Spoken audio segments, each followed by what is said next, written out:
Bismillahirrahmanirrahim. Melanjutkan materi pengujian hipotesis untuk rataan. Kali ini kita masuk ke uji rataan untuk dua populasi. Ada kata independen di sini ya. Jadi seperti yang sudah saya sampaikan tadi, kalau Anda mau menguji perbedaan rataan antara dua populasi, nanti kan ada yang independen, ada yang berpasangan. Contoh yang independen tuh tadi saya sampaikan misalkan perbedaan antara dua alat ukur atau perbedaan misalkan tinggi laki-laki dan perempuan. Nah, ada dua asumsi di sini ya.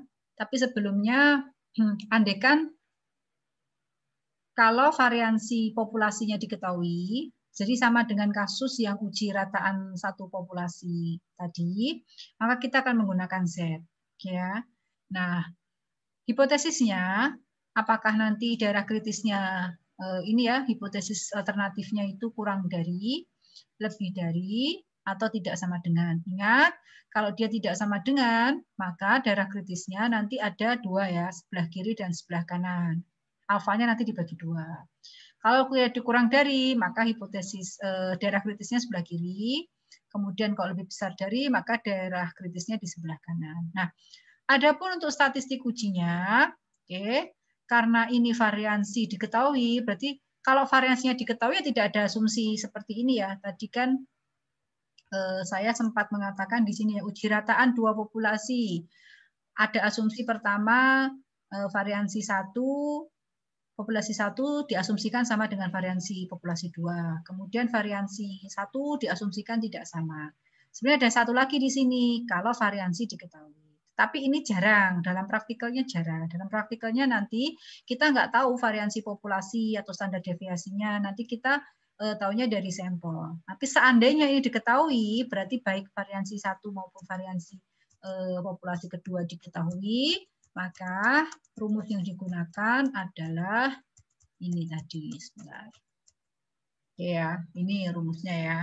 Jadi ini variansi dari populasi 1, ini variansi dari populasi 2. Lalu Z-nya bagaimana? Tetap konsepnya sama di sini. Z-nya ini, Z-nya ini tetap bentuk dasarnya kan seperti ini tadi. Ya, X bar minus mu dibagi sigma per akar seperti itu. Hanya karena ada dua populasi, maka X bar-nya merupakan selisih dari populasi pertama dikurangi rataan dari sampel yang kedua. Kemudian ini yang kita duga, ya hipotesis kita. Kemudian ini kalau dia sama ya, dia, sigma 1 sama dengan sigma 2 sama dengan sigma, maka hilang ya, hilang. Jadi 1/N1 1/N2. Tapi kalau dia berbeda ya gunakan rumus yang di atasnya ini. Misalkan contoh lah. Dari 36 kali pengamatan pada mesin A didapatkan rata-rata waktu potong 5 mm per detik. Dan pada mesin B rata-rata 6,5 mm per detik untuk 49 kali pengamatan. Nah, di sini ada informasi deviasi standar populasi. Jadi kita mengetahui standar deviasi populasi apa? Simbolnya sigma, oke kan? Sigma A-nya diketahui ya. Kemudian sigma B-nya diketahui juga 1,5 mm per detik. Nah, ujilah apakah kedua mesin mempunyai kecepatan waktu potong yang sama. Ingat di sini berarti dugaan kita antara A dan B itu sama. Nanti aplikasi di kehidupan sehari-hari dan di soal itu tidak selalu kita menginginkan kecepatan waktu potong atau antara populasi A dan B itu sama. Ya misalkan begini kan nggak logis. Kalau Anda mau mengukur tinggi mahasiswa antara laki-laki dan perempuan diasumsikan sama kan nggak logis. Tentu saja pasti laki-laki lebih tinggi daripada perempuan. Tapi seberapa selisihnya? Nah bisa jadi seperti itu. Nah, pada kasus ini kebetulan dianggap selisihnya 0, kan dianggap sama. Maka hipotesisnya bagaimana? Nah, kita cermati dulu yang kita miliki apa. Pertama kan ya 36 kali pengamatan mesin A. Berarti ini sampel ya dari mesin A rata-rata. 5 mm per detik. Lalu untuk B 6,5 mm per detik. Kemudian variansinya populasi untuk deviasi standar populasi, maaf, Mesin A 2 mm per detik dan mesin B 1,5 mm per detik. Kita memiliki ukuran sampel dari mesin A 36 dan mesin B 49. Nah, lalu bagaimana nanti kita membuat hipotesisnya? Nah, hipotesisnya, oke ya. Berarti kan nah, kemudian hipotesis alternatifnya terserah Anda mau bikin satu arah apa dua arah. Asal konsisten nanti di daerah kritisnya. Kalau misalkan kita bikin tidak sama ya, di sini kita menguji sama, berarti alternatifnya adalah tidak sama. Kalau tidak sama, berarti nanti alfanya ketika menyusun daerah kritis Anda harus bagi 2. Ya. Oke, saya gambarkan di sini. Jadi hipotesisnya ini kan. Nah, berarti alfanya nanti kita pakai normal ya. Kenapa? Karena standar deviasi populasi diketahui. Kalau dibagi 2, berarti kan di sini alfanya sama dengan 0,025 ya. Kemudian di sini juga 0,025 atau 2,5%. Ini daerah H0. Daerah nanti H0, ini daerah nolak ya. Ini daerah menolak. Oke. Nah, untuk alfa 0,025, nilai Z-nya berapa? Simetris ya, minus 1,96. Anda cek sendiri di tabel, sekitar segitu. Oke, daerah kritisnya ini.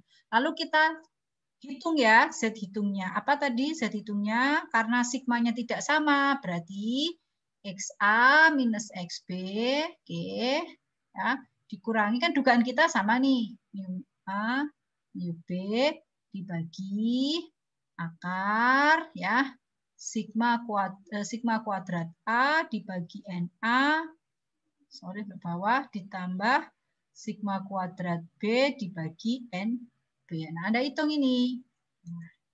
Nah, ini ya hitungannya. D0 ini nggak usah bingung ya. D0 ini adalah mu A minus mu B. Jadi nanti ada yang menggunakan seperti itu. Nah, setelah dihitung hasilnya berapa? Minus 3,7853. Ada di mana ini? Ada di sebelah kiri sini. Minus di sampingnya minus, sebelah kiri minus 1,196. 1,96 berarti di sini. Berarti kita tolak H0 sehingga keputusannya di sini. Kita menolak H0. H0 kita tolak. Seperti itu. Oke. Nah, sekarang kalau variansi populasi tidak diketahui dan memang demikian ya padanya, lalu ada dua nanti. Pertama asumsikan. Asumsinya bagaimana? Kalau diasumsikan sigma kuadrat 1 atau variansi populasi 1 sama dengan variasi populasi 2, prinsipnya sama ya. Yang jelas kita pakai T, nggak pakai Z lagi di sini. Kita pakai T, tapi ada asumsi di sini. Asumsinya sampelnya berasal dari populasi normal. Kalau nanti populasinya nggak normal, jadi gini, meskipun dia normal, kita nggak bisa langsung pakai Z. Kenapa? Pertama bisa jadi karena ukuran sampelnya kecil, kurang dari 30. Kedua karena variansi populasi tidak diketahui, maka kita akan menggunakan T. Oke, nah daerah kritis ya sama ya dengan tadi prinsipnya, cuma sekarang kita menggunakan tabel T. Oke.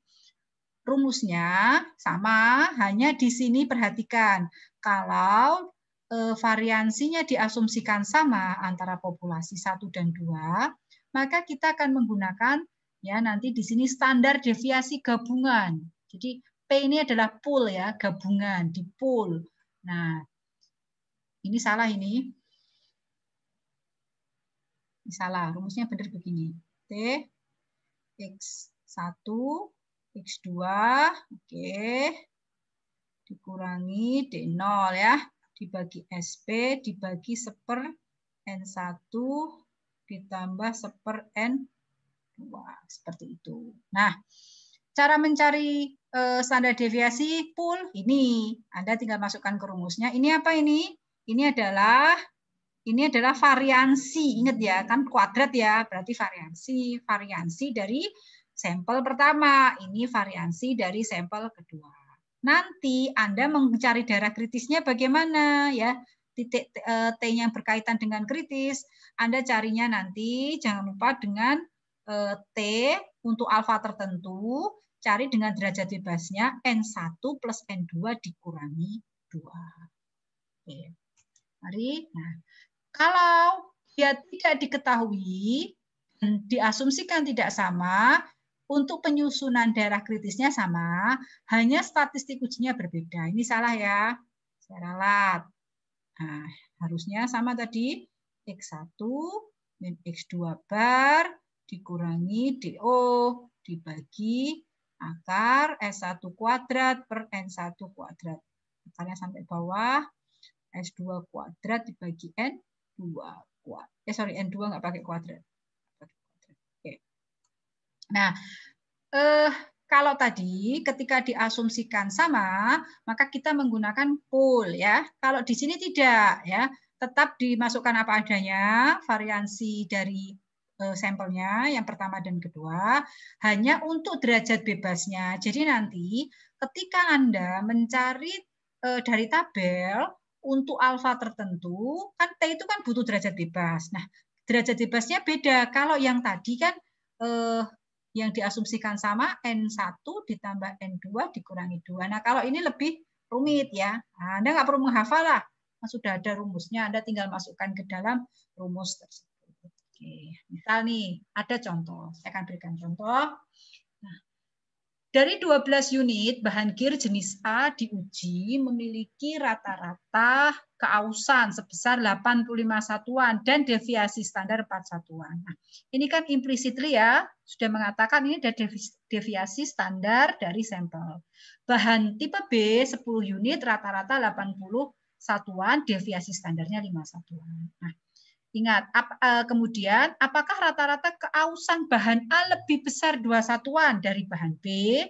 Nah, menyusun hipotesisnya nanti berdasarkan ini. Nah, anggaplah populasi tingkat keausan berdistribusi normal dengan alfa, salah ya, nanti saya ralat. Ini bukan sigma, dengan alfa sama dengan 0,05.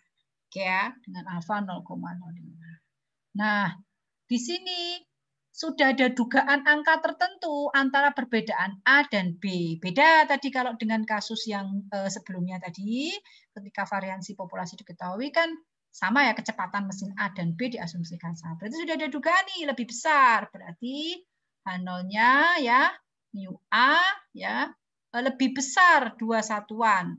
Nah, mu A, mu B,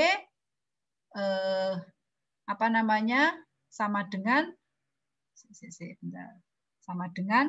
2. Kemudian dugaan kita UA ya lebih besar 2 satuan kan, berarti selisihnya begini. Atau kalau mu A, mu B lebih besar dari 2. Ya. Ini yang diketahui tadi data-datanya. Oke, sehingga daerah penolakannya bagaimana? Kita pakai T, daerah penolakannya nanti sampean cari di T. Oke. Nah, sebelah kanan nih. Sebelah kanan untuk 0,05 ini berapa T-nya? Nah, 1,725 dari mana? Dari 0,05 derajat bebasnya 20 dari NA-nya tadi kan 12, NB-nya 2 dikurangi 2 sama dengan 20. Nah, ternyata di sini 1,725. Sekarang dihitung ya. Dihitung kan Anda mau mencari dihitung. Dihitungnya kan XA bar min XB bar dikurangi mu A dikurangi mu B, kan? Ya. Ah, ini dibagi apa tadi? Dibagi SP kan? Ada gabungan kan? 1/n NA ditambah 1/n NB. Nah, cara mencari standar deviasi gabungan bagaimana? Nah, ini dicari dulu, masukkan ke rumusnya, ketemu 4,48. Lalu T hitungnya ini tadi 4,48 dibagi dikalikan akar 1/12 ditambah 1/10 sama dengan 1,04. Nah, sekarang ada di mana ini? Tadi kan ini 1,725 nih. Saya gambarkan lagi di sini biar lebih jelas. Ini 1,725. Nah, 1,04 ada di mana? Ada di sini. Di sebelah kirinya 1,04.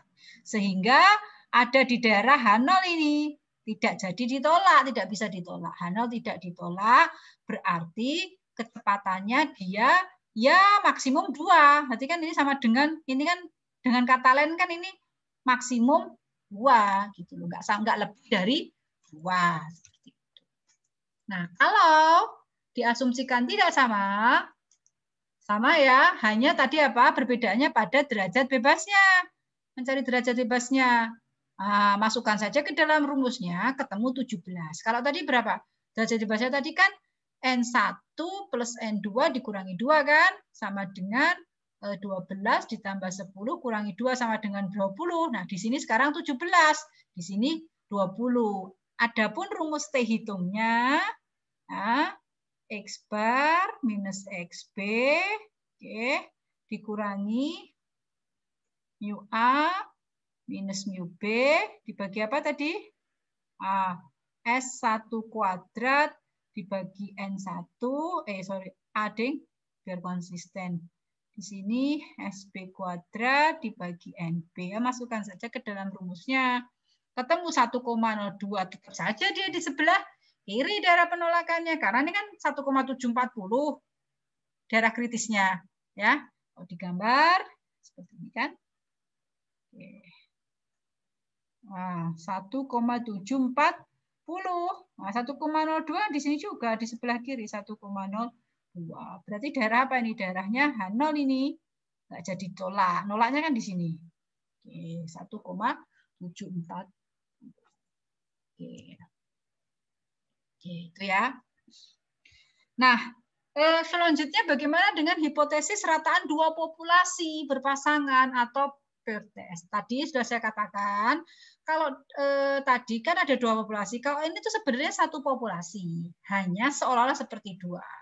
Saya kasih contoh yang tadi itu kan misalkan orang yang diet ya sebelum dan sesudah, atau mungkin spesimen yang diberi perlakuan sebelum diberi perlakuan, kemudian setelah diberi perlakuan, misalkan apa ya, ditambahi campuran suatu bahan, kemudian diuji kekerasannya, bertambah enggak kekerasannya, misalkan seperti itu. Atau kalau dalam riset dengan manusia bisa juga pada saudara kembar identik. Jadi sebenarnya seolah-olah ada dua sampel, tapi satu sampel. Lalu gimana? Nah, kita akan menggunakan nilai selisih, sama seperti itu. Kita pakai T. Di sini langsung diasumsikan variansi populasinya tidak diketahui ya, jadi kita otomatis pakai T. Kecuali ada pernyataan eksplisit, variansi populasi atau standar deviasi populasi diketahui, Anda pakai Z ya. Ini tinggal diganti dengan sigma. Nah, ini sama ya daerah kritisnya. Lebih besar, kurang dari, lebih besar dari, atau dua sisi ya, seperti itu. Misalkan begini, ini ada karyawan nih, ada 15 karyawan, sebelum pelatihan dia kecepatan kerjanya sekian menit. Setelah pelatihan dia sekian menit. Nah, ini kan karyanya dihitung 2 kali nih, sebelum pelatihan dan sudah pelatihan. Jadi ada istilahnya apa dalam istilahnya repeated measure, jadi diulang 2 kali. Nah, kemudian pertanyaannya perhatikan. Apakah performansi sesudah pelatihan lebih bagus 2 menit? Kalau kita bicara kecepatan ya, pengerjaan satu produk, berarti kan lebih cepat, lebih bagus ya, lebih cepat, lebih bagus. Berarti lebih cepat tuh berarti lebih lambat, lebih kecil kan, lebih cepat tuh lebih kecil. Justru kalau besar malah dipertanyakan ya. Nah, ini 2,76 ke 2,52. Ada selisih ya, memang ada peningkatan. Di sini malah naik dia. Di sini turun sekian detik, sekian ya detik. Kemudian di sini turun agak banyak dan seterusnya. Tapi ada satu nih yang naik nih karyawan 2. Nah, kita ingin mengetahui dengan variasi seperti ini, apakah pelatihan tersebut berhasil seperti itu. Tapi ada kriteria, kalau cuma sama, selisihnya 0 ya pada dasarnya itu kurang bagus ya. Makanya ada kriteria di gini 2 menit. Kalau lebih bagus dari 2 menit berarti bagus gitu ya, dia berhasil pelatihannya. Kalau kurang dari 2 menit ada perubahan tapi cuma 1 menit misalkan, nah berarti kurang bagus. Diuji. Gimana tadi? Ini dianggap diselisihkan ya, setelah pelatihan dan sebelum pelatihan selisihkan, dikurangi. Boleh nggak sebelum dikurangi setelah? Boleh, asal konsisten. Oke, dikurangi semuanya ketemu ya. Di sini penjumlahannya, kemudian dirata-ratakan. Selisihnya tadi kan N-nya ada 15 karyawan. Tadi kuadratnya dijumlahkan dibagi ketemu rata-rata ya 0,312. Selisihnya itu rata-ratanya 0,312. Kalau pakai Excel gampang lah. Ini Anda di sini Anda pakai kata fungsi apa? Anda fungsi pakai Excel, pakai average, kemudian Anda blok ini semua. Oke. Nah, setelah itu nanti ketemu 0,312. Standar deviasinya ini kalau perhitungan manual. Kalau Anda pakai Excel ya tinggal aja pakai rumus ST def, kemudian di blok tadi ya, satu apa? Selnya itu dari mulai sel sini sampai 15 ini Anda blok ya. Anda pilih, select, nanti ketemu 0,5. Nah, baru kita masukkan sesuai dengan rumusnya tadi. Tapi gimana ini hipotesisnya ini? Ah, ini hipotesisnya kurang tepat ini sebenarnya ini. Ini hipotesisnya kurang tepat ini, hipotesisnya kurang tepat. Harusnya kan tadi ada 2 ya. Berarti selisihnya 2. Berarti mu-nya sama dengan, bentar di sini ada berapa? Di sini mu-nya sama dengan 2 kan? Kita curiganya tadi kan 2, H0-nya. H1-nya gimana ini? Ya, kalau Anda ragu gini aja deh, tidak sama dengan 2. Jadi 2 sisi ya. 0,05, 0,0. 0,05. Maka jadinya dibagi 2 ya, 0,025. Derajat bebasnya 15 kurangi 1. 14 Anda cari di tabel T untuk 0,025 derajat 14. Nah, ini berarti kurang tepat ini. Nah, ini 0,312, ininya bukan, ini kurangi 2. Seharusnya seperti itu. Mestinya nanti hasilnya apa namanya? Anda hitung ulang aja ya, nanti ini berapa ketemunya. Sebentar, belum saya hitungkan. Kalau daerah kritisnya di sini, nanti Anda cari dulu daerah kritisnya, dia ada di mana. Oke. Kalau ini 2,145,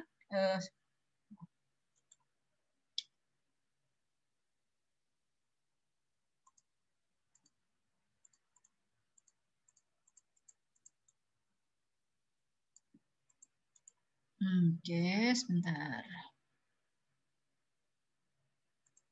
Nah, kalau kok malah ruwet ini.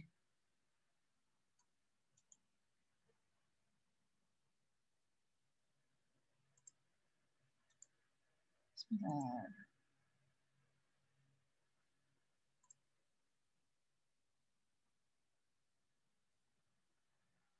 Kalau daerah kritisnya itu ya, kan di sini berapa? 2,145. Kemudian di sini minus 2,145. Nah, ada di mana dia? Kalau nanti ada di yang arsir ini berarti tolak. Kalau nanti, tapi di sini 2,16 ya, 2,16 berarti di sebelah mana ini? Nah, ini hati-hati karena ini kan saya masih pakai 0. Padahal tadi hipotesisnya nggak seperti ini. Hipotesisnya sudah disepakati tadi kan misalnya 2 menit. Kemungkinan sih ini nggak sampai 2,16, lebih kecil. Nah, nanti ada di mana dicermati. Seperti itu. Nah, ini ringkasannya ya, cara bacanya. Ringkasannya, ini kalau kita membandingkan rataan satu populasi, oke, mu-nya bernilai suatu tertentu. Misal kayak kasus cangkir, dengan apa minum kopi, kanker, misalkan Anda masukkan 5. Atau misalkan bahan bakar, tadi 50 cm per detik, misalkan. Angka yang Anda duga berapa? Kalau variansinya diketahui, ya pakai Z. Kalau tidak diketahui, pakai T. Ya. Kalau kita mencari, ini kan 2 sampel nih. Nah, ini 2 populasi independen. Ya. Kalau diketahui, pakai Z. Kalau tidak diketahui, ada 2 asumsi. Ya. Asumsi, maaf ya. Jadi ini itu, ini sampai sini ya. Ini ada 3 ya. Nah, kalau tidak diketahui, tetapi diasumsikan sama, tetap pakai T juga ya. Hanya nanti kita mencari variansi gabungan. Ya. Kemudian kalau di sini tidak diketahui, diasumsikan tidak sama, maka variansinya tidak gabungan, tapi derajat bebasnya yang mencarinya lebih sedikit lebih rumit. Kemudian yang terakhir adalah untuk pengamatan berpasangan. Oke.